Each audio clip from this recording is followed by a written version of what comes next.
I'm heading to Hemlock Draw, and there are big woods and rock outcroppings all around here.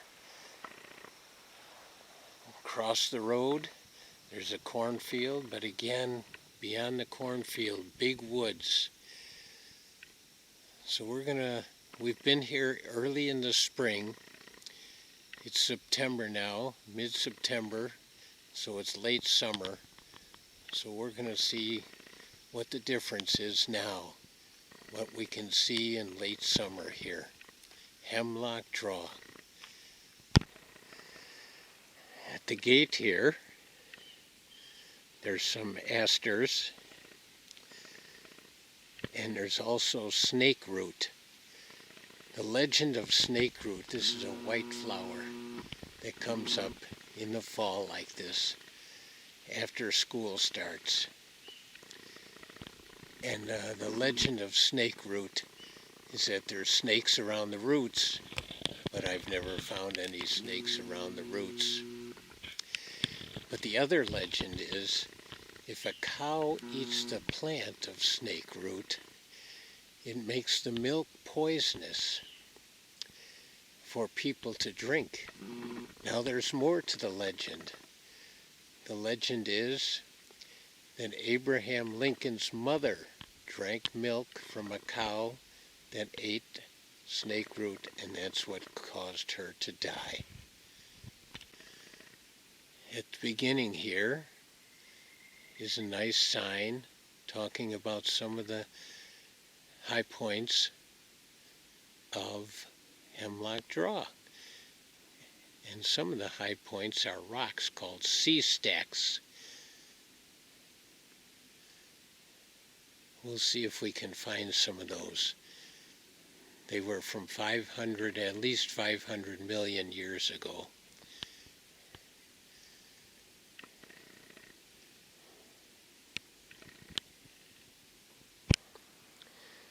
This last week we've come out of a drought, several weeks of dry weather.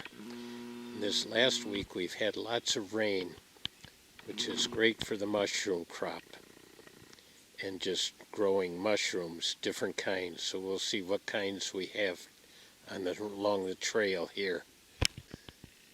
My first impression as I'm walking into the Hemlock Draw,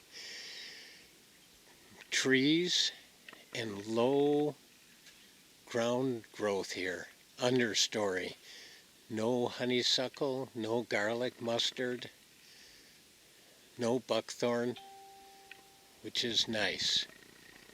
Looks like a healthy forest here. This land is Nature Conservancy. They are an organization that protects lots of unique lands, and especially around Sauk County. There are so many nature areas, state natural areas, Nature Conservancy areas. Sauk County is just such a wonderful place for all kinds of great natural habitats. We have interesting white berries here too, and it's from the plant white baneberry. Just unique this time of year to find these kinds of things. Along with the white baneberry, we have a goldenrod. There's many different kinds of goldenrod. This is broad-leafed goldenrod, and it's all around the white baneberry here. When we stopped to come in, I pointed out there was a cornfield close by, and up here in the draw itself there's a pile of corn here, and I saw some empty corn husks. So some of the animals must be bringing corn up here to eat. They kind of say, hey, let's have a picnic in the draw, but bring some corn.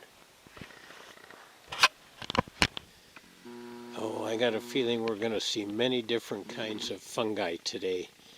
Here's a white one with a little brown one right behind it here too. There may be many different kinds because of all the rain we've had this week. This looks like an interesting little picnic area here with the corn cobs and the husks.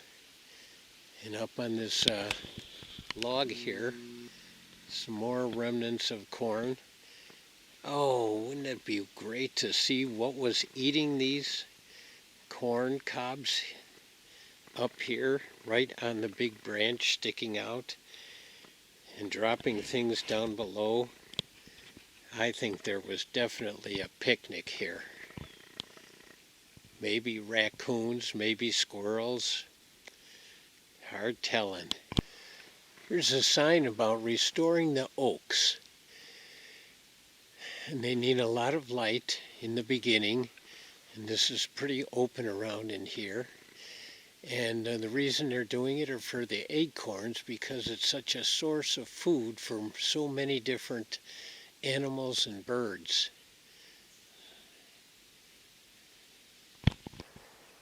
Oh, just another outcropping of fungi here. Looks like a little different kind down here too.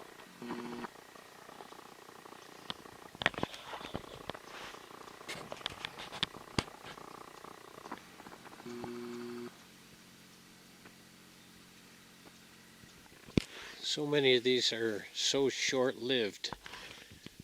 It's fun to look at them and find them. Here's some little bracket fungi, probably a little more permanent.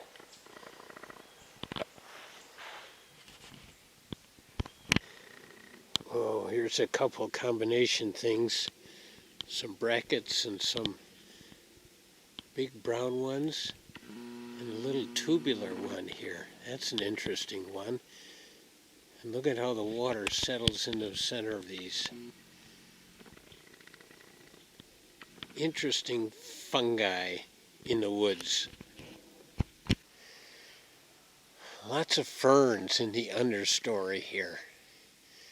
And another rock outcropping with some great roots. Oh yeah. The wonders of Mother Nature here. Things growing on these rocks. We've come down a pathway to the creek here. The water's running pretty well. A little tiny waterfall here across a rock dam.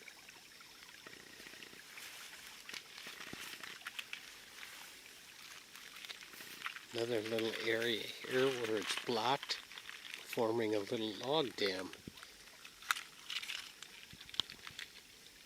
The water is so clear.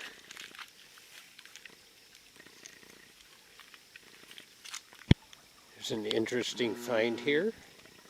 A pair of shoes right near the water. Perhaps somebody is walking in the water around here. It's so pretty.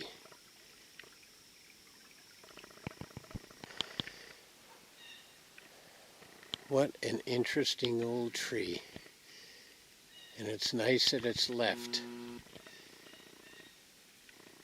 Home to bugs. Place for woodpeckers to come. Mold, fungi. Oh, what a great tree. Along the path, frog jumps out a little bit. Doesn't head for the water yet. But it's nice to see some critters along here too. A group of water striders walking on top of the water. Whoa, and hopping too. They're always interesting to watch. The trail here crisscrosses the creek here, so we've got to walk across the creek again.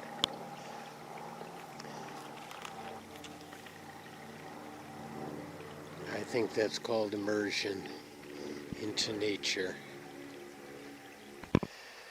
Come to a spot that is just full of ferns. It's so beautiful. And they're big here. They're on a hill, but they're over my head. I'm at a place where the water gets a little deeper, and there's this big log here. I've got the underwater camera, and I do see some fish. I'm going to see if I can put it under and get some of the fish.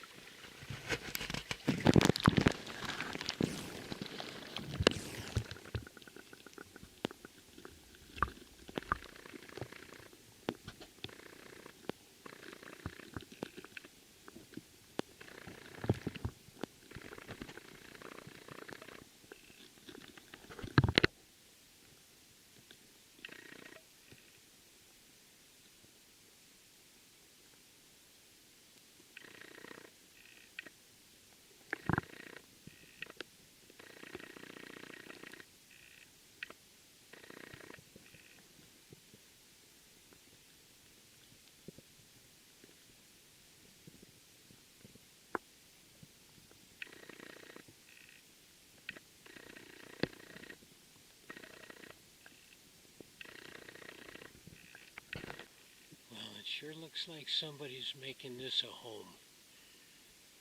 Scraping out the insides here. That's a great clue. The path continues to follow the creek. The creek is beautiful.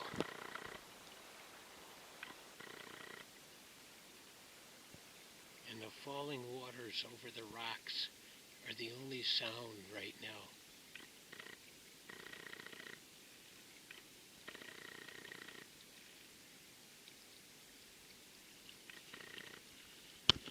There's a great rock with liverworts on it. Oh, that is a beauty. We're by another deep spot here. There seems to be lots of minnows. I'm going to see if I can get some on camera. Going underwater again.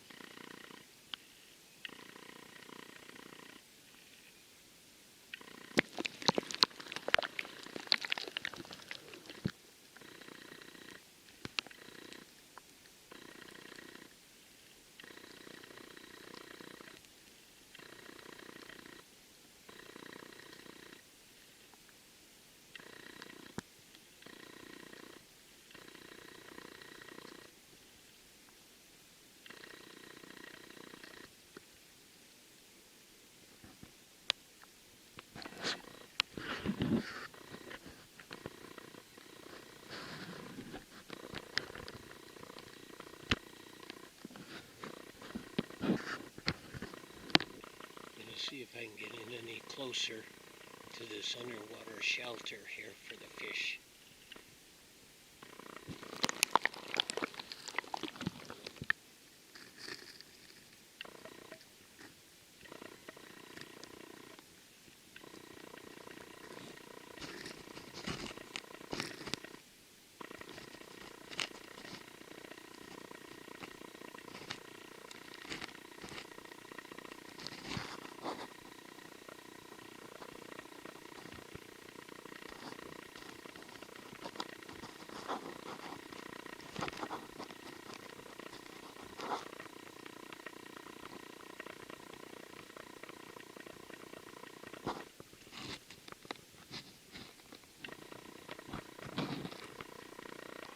Some big brackets on this old dead tree.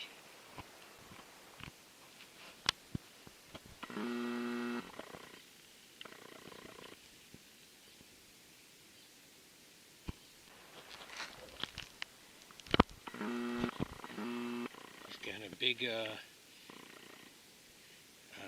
tree root and debris here, but underneath there's a deep spot, and I think there's some more fish underneath here. So we're going to go underwater and see what we can see.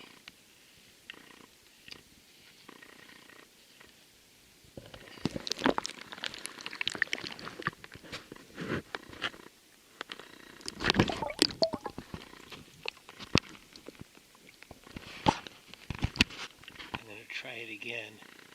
I was balanced on a broken log.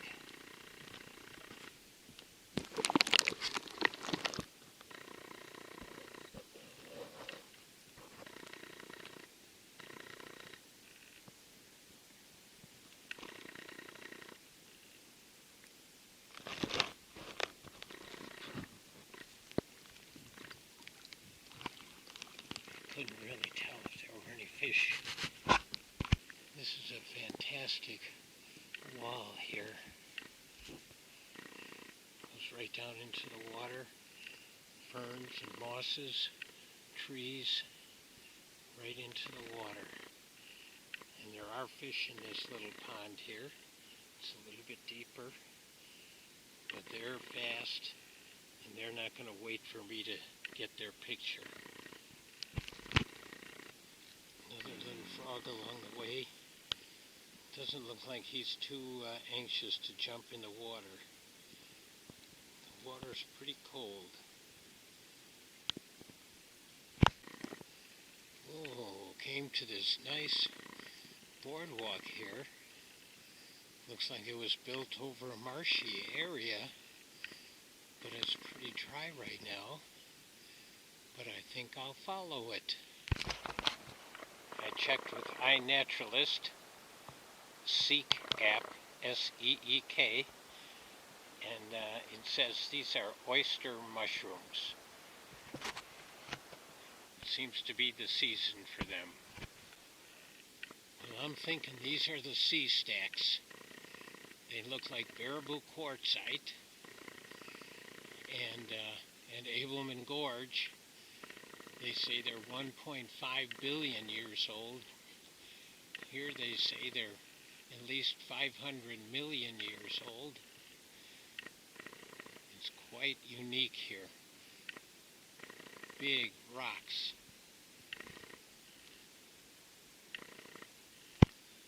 A little different angle here. Over the time, many of them have broken, fallen down, and that can still be happening because of freezing and erosion and wind, roots, all kinds of things that can break these things down. What a great outcropping of bearable quartzite here. Here's where we are right now. Right there, red dot. So there's lots more to go if we wanted to. I'm going to head back though, but if you come out here, you can see all the stuff we've already seen, including the creek, and there's more to see if you want to see more. What a great place. What a place to be saved. Alright, maybe one of the last fungus pictures. I looked this one up. It's all over this whole log here. Here it is up close. I checked it out on iNaturalist, the Seek app, and it says crowded parchment. Whoa, that's its name, crowded parchment. I just had a thought about the bearable quartzite. Thought I'd mention it. It's a metamorphic rock. At one point it was sandstone on the bottom of the ocean, and over millions and millions of years, 500 million, 1.5 billion or more, it changed from a sandstone soft rock into this very hard quartzite. Well, I guess that crowded parchment wasn't the last fungus I'd noticed. Here's a little cluster. The app says common guild mushrooms. On my way back, I spotted this plant, and I wasn't sure what it was. But then I looked closer and checked iNaturalist, and it's called white turtlehead. I very seldom see this flower. I've seen it once before that I know of. White turtlehead. And it's in this real marshy area right here by this boardwalk. So the white turtlehead is being kept company by jewelweed and asters. And here we've got, let's see if there it is, a patch of skunk cabbage that has gone by. The big leaves are gone, and now it's ready for the winter. Oh, skunk cabbage is so cool and so smart. It loses its big leaves. That's probably some of them right there. And this stays for the winter. And as the spring comes, it'll melt its way through the ice and snow and be the first one in the marshland. Skunk cabbage. Just in case you do decide to come here, you do have to cross the creek several times. And I wore water shoes and pants that I wasn't afraid to get wet, and put my phone up high. The creek is not deep right now, but you never know. Watch the times when you come, not right after a rain. It could be deeper and faster then. Not all the mushrooms are big. Here's some little ones. And you can see this tree, branch, root, whatever it is being decomposed. So mushrooms are one of those decomposers, turning the wood back into dirt and doing a good job of it. There are so many different kinds of mushrooms and fungi. You could become a real fun guy in the woods. And being able to identify them and just point them out. One way is to use the iNaturalist Seek app. Here's a plant with berries, and it looks like Solomon seal. But if you remember the little helpful phrase, Solomon seal, to be real, has flowers on the keel. So this has the berries on the very tip. So this is false Solomon seal. If you remember, we looked at a sign about restoring oaks. These are acorns here that have been opened and eaten. So it's a clue that they are important.